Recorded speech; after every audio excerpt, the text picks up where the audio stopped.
શિનોર ભાજપમાં અવિશ્વાસની દરખાસ્ત પરત ખેંચાતા ઘીના ઠામમાં ઘી પડ્યું। વડોદરાના શિનોરમાં ભાજપમાં અવિશ્વાસની દરખાસ્ત પરત ખેંચાતા ઘીના ઠામમાં ઘી ભળ્યું। ભાજપના મેન્ડેટ પરથી ચૂંટાયેલા 4 સભ્યોએ શિનોર તાલુકા પંચાયતમાં ભાજપ પક્ષના બેઠેલ તાલુકા પંચાયતના પ્રમુખ અર્ચનાબેન રાય વિરુદ્ધ થઈ 3 કોંગ્રેસ 1 અપક્ષ સાથે મળી 8 સભ્યોએ તાલુકા પંચાયત પ્રમુખ સામે કરી હતી અવિશ્વાસની દરખાસ્ત। 8 સભ્યો ભેગા મળી શિનોર તાલુકા પંચાયત પ્રમુખ વિરુદ્ધ મુકેલ અવિશ્વાસની દરખાસ્ત પરત ખેંચી। શિનોર તાલુકા પંચાયત કચેરી પહોંચી તાલુકા વિકાસ અધિકારીને પરત ખેંચવાની આપી અરજી। ભાજપ વડોદરા જિલ્લા પ્રભારી રાજેશ પાઠકના સમજાવવાથી અવિશ્વાસની દરખાસ્ત પાછી ખેંચાઈ। ભાજપ વડોદરા જિલ્લા પ્રભારી રાજેશ પાઠકે બાંહેધરી આપી કે તમને ન્યાય આપવામાં આવશે એવું શિનોર તાલુકા પંચાયત સભ્ય ધર્મેશભાઈ પટેલે કહ્યું।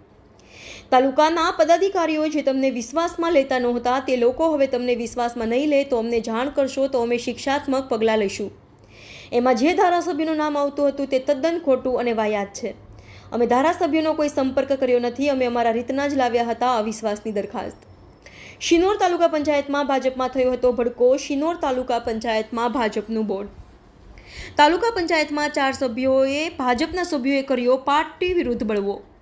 ભાજપના મેન્ડેટ પરથી ચૂંટાયેલા 4 સભ્યોએ શિનોર તાલુકા પંચાયતમાં ભાજપ પક્ષના બેઠેલ તાલુકા પંચાયત પ્રમુખ અર્ચનાબેન રાય વિરુદ્ધ થઈ 3 કોંગ્રેસ 1 અપક્ષ સાથે મળી 8 સભ્યોએ તાલુકા પંચાયત પ્રમુખ સામે કરી હતી અવિશ્વાસની દરખાસ્ત। વિકાસના કામોની ફાળવણીમાં તાલુકા પંચાયત સભ્યોને વિશ્વાસમાં નહીં લેવા ઉપરાંત અન્ય સામાન્ય વહીવટમાં પણ સભ્યોને વિશ્વાસમાં નહીં લેવાતા હોવાના કર્યા હતા આક્ષેપો। રિપોર્ટર કુણાલ દરજી, YNN ન્યૂઝ, શિનોર।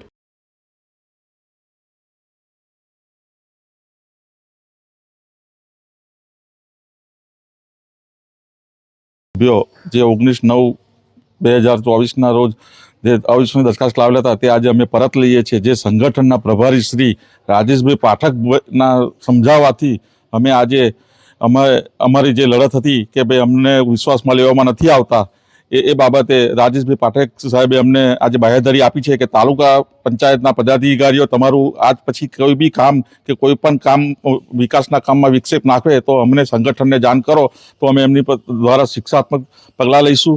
અને આમાં જે ધારાસભ્યશ્રીનું નામ આવે છે એ તદ્દન ખોટું છે અને ધારાસભ્યશ્રીનો આમાં કોઈ હાથ નહોતો પણ અમને વિશ્વાસમાં લેવા નહોતા આવતા એટલા માટે જ અમે આ છેલ્લે આ અવિશ્વાસની દરખાસ્ત લાવેલા હતા। પણ આજે અમને રાજેશભાઈ પાઠક જે આપણા પ્રભારી છે એમના સમજાવટથી જ અથાગ પ્રયત્નથી અમે આજે આ અવિશ્વાસ પ્રસ્તાવ પાછો લઈએ છીએ। Subscribe now and press the bell icon. Never miss an update.